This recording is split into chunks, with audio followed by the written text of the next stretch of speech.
Bismillahirrohmanirrohim. Assalamualaikum warahmatullahi wabarakatuh.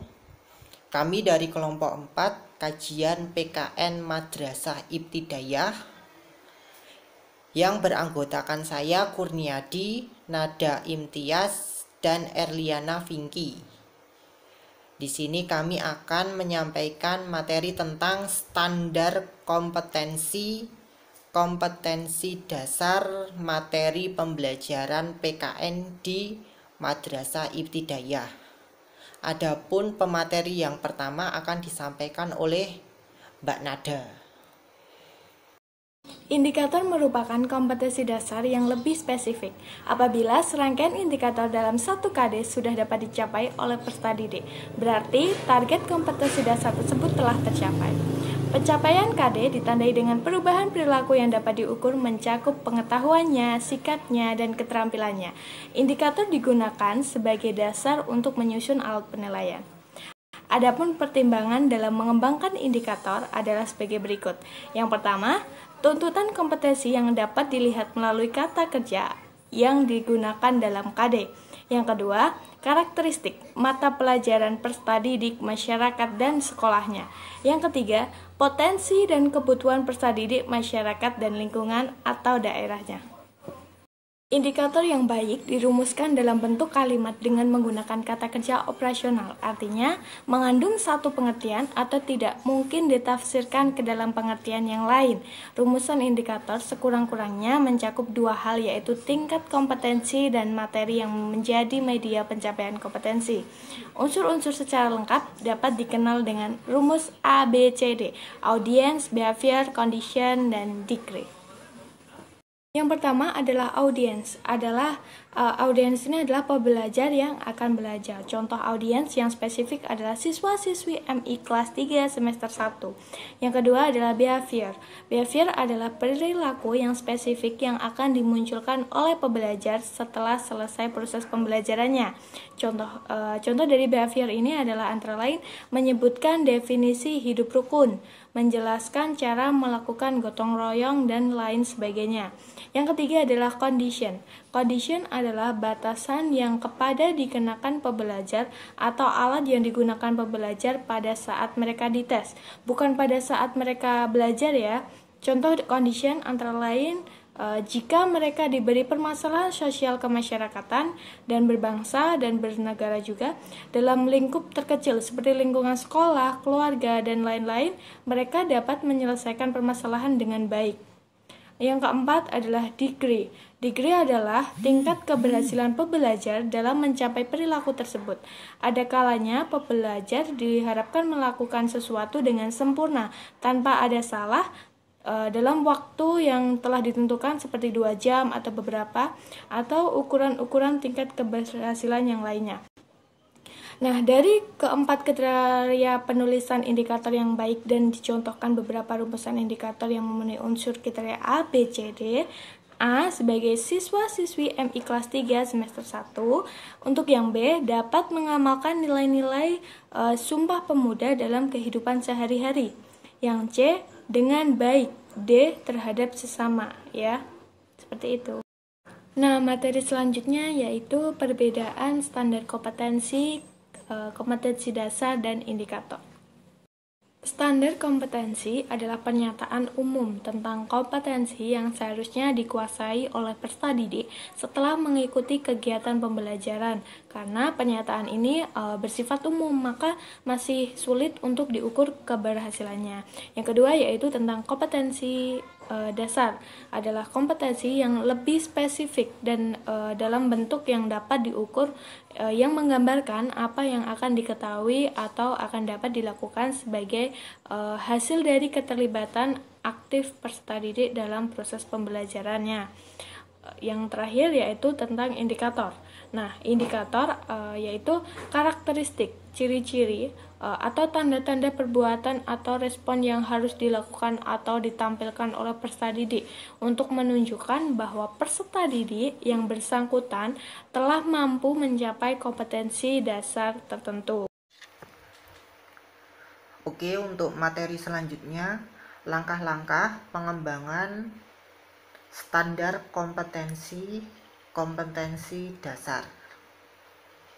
Sebuah mata pelajaran pada dasarnya merupakan sebuah upaya untuk membantu peserta didik mencapai standar kompetensi lulusan atau SKL. Jadi pengembangan kompetensi dasar dan indikator harus mengacu pada SKL tadi, standar kompetensi lulusan. Bisa diperhatikan ya di PPT gambarannya. Yang pertama itu ada standar kompetensi lulusan. Maksudnya apa itu? Yakni kriteria mengenai kualifikasi kemampuan lulusan mencakup apa? Sikap, pengetahuan, dan keterampilan peserta didik. Kemudian yang selanjutnya itu adalah standar kompetensi mata pelajaran. Itu adalah gambaran pengetahuan dan sikap yang harus dikuasai peserta didik dalam mempelajari mata pelajaran tertentu pada jenjang tertentu juga. Kemudian ada standar kompetensi. Maksudnya itu perumusan tentang kemampuan yang harus dimiliki peserta didik untuk melakukan suatu tugas atau pekerjaan yang didasari atas tadi pengetahuan, keterampilan, dan sikapnya sesuai kriteria yang dipersyaratkan. Yang terakhir adalah lulusan. Ketika peserta didik mampu untuk melewati kriteria yang dipersyaratkan, maka dia akan lulus. Contohnya, mata pelajaran PAI KKM-nya 80. Siswa yang mendapatkan nilai di bawah 80 berarti tidak mencapai standar kompetensi lulusan. Materi berikutnya, mekanisme pengembangan indikator. Itu ada 4 ya. Yang pertama itu menganalisis tingkat kompetensi dalam standar kompetensi dan kompetensi dasar. Kompetensi itu meliputi apa? Apa teman-teman? Kompetensi itu meliputi apa? Ya tadi, ya sikap, pengetahuan, dan keterampilan. Ada 3. Sikap, pengetahuan, dan keterampilan. Tingkat kompetensi itu dapat dilihat melalui apa? Kata kerja operasional. Kata kerja operasional itu nanti akan disampaikan oleh pemateri berikutnya. Kata kerja operasional itu gunanya apa? Gunanya ya tadi untuk mengembangkan standar kompetensi dan kompetensi dasar. Dalam menganalisis tingkat kompetensi SK dan KD ini ya, kompetensi kognitif dapat dikualifikasikan menjadi 6 tingkat. Apa saja teman-teman? Yang pertama, pengetahuan. Yang kedua, pemahaman. Yang ketiga, penerapan. Yang keempat, analisis. Yang kelima, sintetis. Sintetis itu apa? Sintetis itu pengolahan dari analisis kemudian diolah. Yang terakhir, evaluasi. Yang kedua, karakteristik penilaian kelompok mata pelajaran. Misalnya kelompok mata pelajaran agama dan akhlak mulia. Kira-kira mata pelajarannya apa? Pendidikan agama Islam. Aspek yang dinilai apa? Afektif dan kognitif. Begitu ya. Contoh yang lain. Kelompok mata pelajaran ilmu pengetahuan dan teknologi. Mata pelajarannya apa? Ya, matematika, IPA, IPS, bahasa, dan TIK. Terus aspek yang dinilai itu afektif, kognitif, maupun psikomotorik.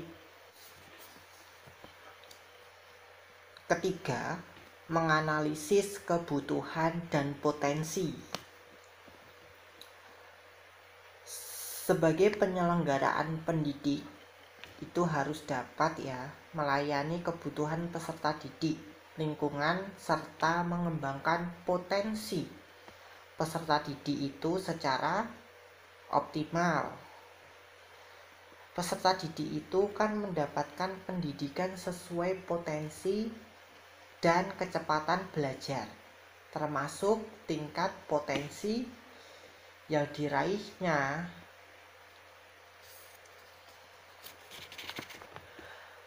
Dalam pengembangan indikator itu dikembangkan gunanya apa? Mendorong peningkatan mutu sekolah di masa yang akan datang. Sehingga ngopo? Diperlukan informasi hasil analisis potensi sekolah yang berguna untuk mengembangkan kurikulum. Melalui apa? Ya, melalui pengembangan indikator tersebut. Yang keempat, merumuskan indikator. Setiap kompetensi dasar atau KD itu dikembangkan menjadi beberapa indikator. Dari keseluruhan indikator itu harus memenuhi tuntunan kompetensi yang digunakan dalam standar kompetensi dan kompetensi dasar atau SKKD. Indikator dimulai dari tingkatan berpikir mudah ke sukar, sederhana ke kompleks, dekat ke jauh, dan ke konkret hingga abstrak.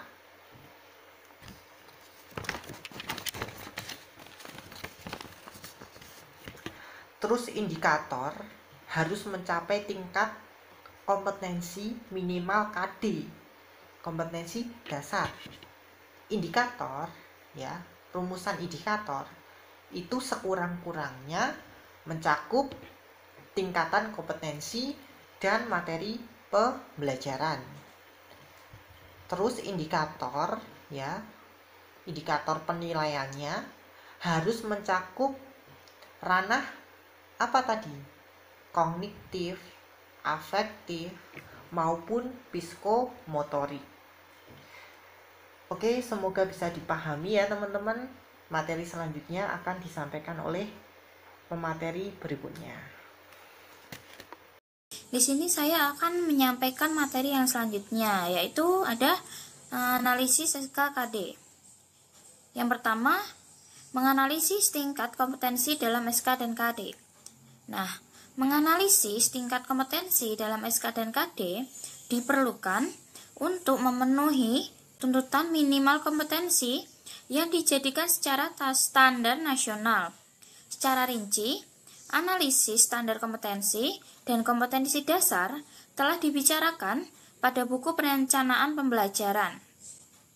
Pengingat bahwa tingkat kompetensi dapat dilihat melalui kata kerja operasional yang digunakan dalam SKKD, bisa tingkat pengetahuan, tingkat proses, dan tingkat penerapan.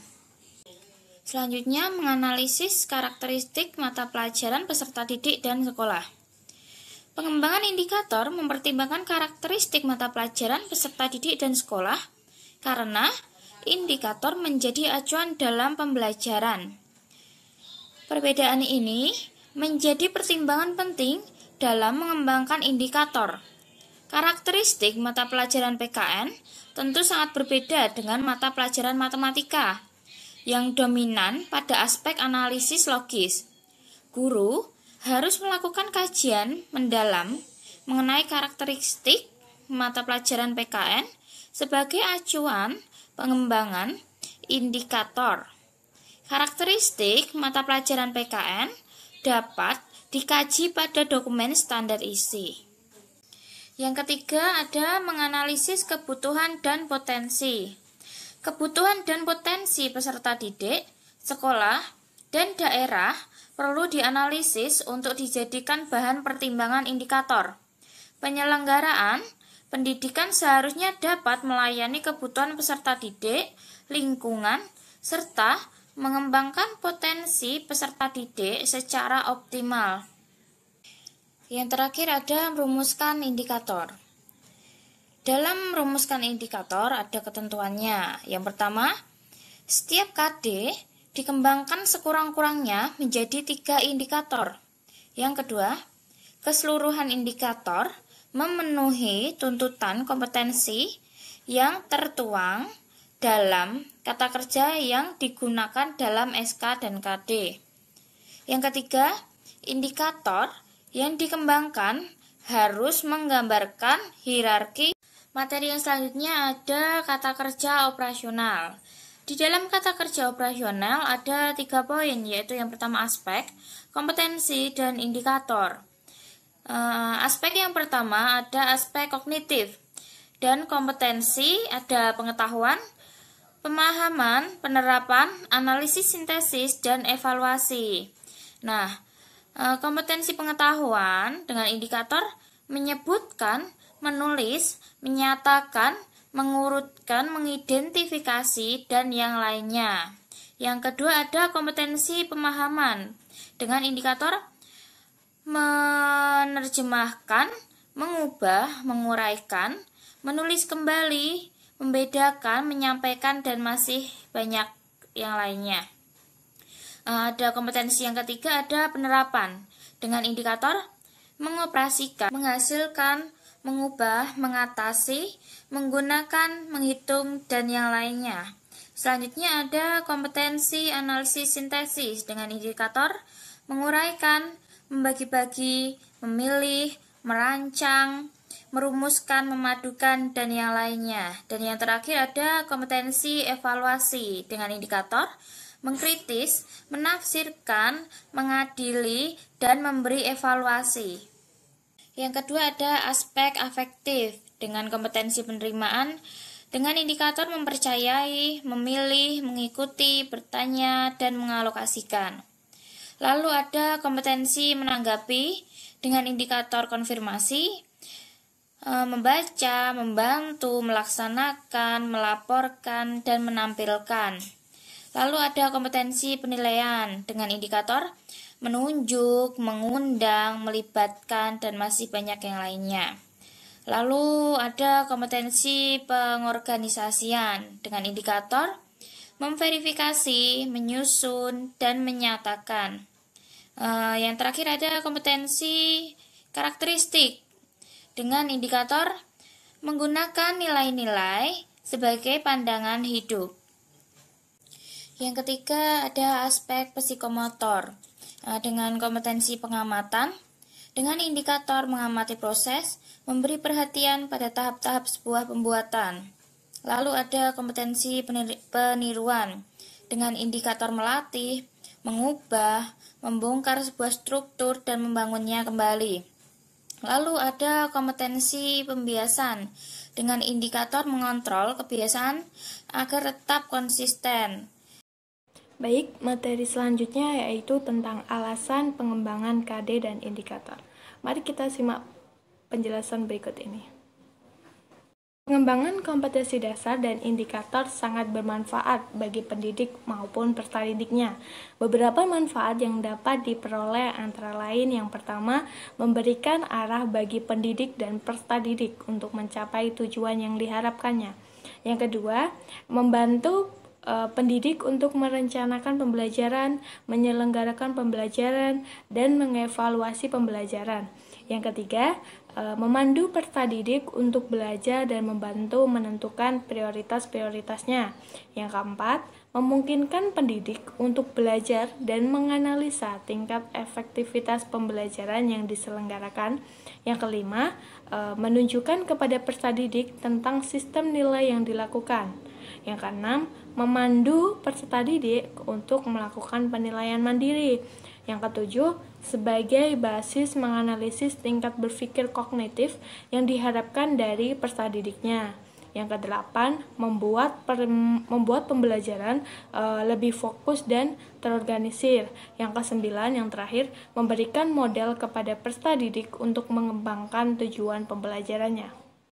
Selanjutnya, materi yang terakhir ada contoh SKKD PKNMI. Di sini ada contoh dari kelas 1 semester 1 dengan standar kompetensi mengamalkan makna dari Sumpah Pemuda. Nah, kompetensi dasar yang pertama ada mengenal makna satu nusa, satu bangsa, dan satu bahasa. Dengan indikator, siswa mampu menjelaskan arti dari makna satu nusa, satu bangsa, dan satu bahasa dengan baik dan benar. Yang kedua ada kompetensi dasar, mengamalkan nilai-nilai Sumpah Pemuda dalam kehidupan sehari-hari. Dengan indikator, siswa mampu mengamalkan nilai-nilai Sumpah Pemuda dalam kehidupan sehari-hari dengan baik dan benar. Yang selanjutnya ada contoh dari kelas 3 semester 2 dengan standar kompetensi memiliki harga diri sebagai individu. Dengan kompetensi dasar yang pertama mengenal pentingnya memiliki harga diri. Dengan individu, siswa mampu mengetahui serta menerapkan pentingnya memiliki harga diri dengan baik dan benar. Yang kedua ada kompetensi dasar memberi contoh bentuk harga diri seperti menghargai diri sendiri. Dengan indikator, siswa mampu memberikan contoh bentuk harga diri dengan baik dan benar. Lalu yang terakhir ada kompetensi dasar menampilkan perilaku yang mencerminkan harga diri. Dengan indikator, siswa mampu menampilkan perilaku yang mencerminkan harga diri dengan baik dan benar.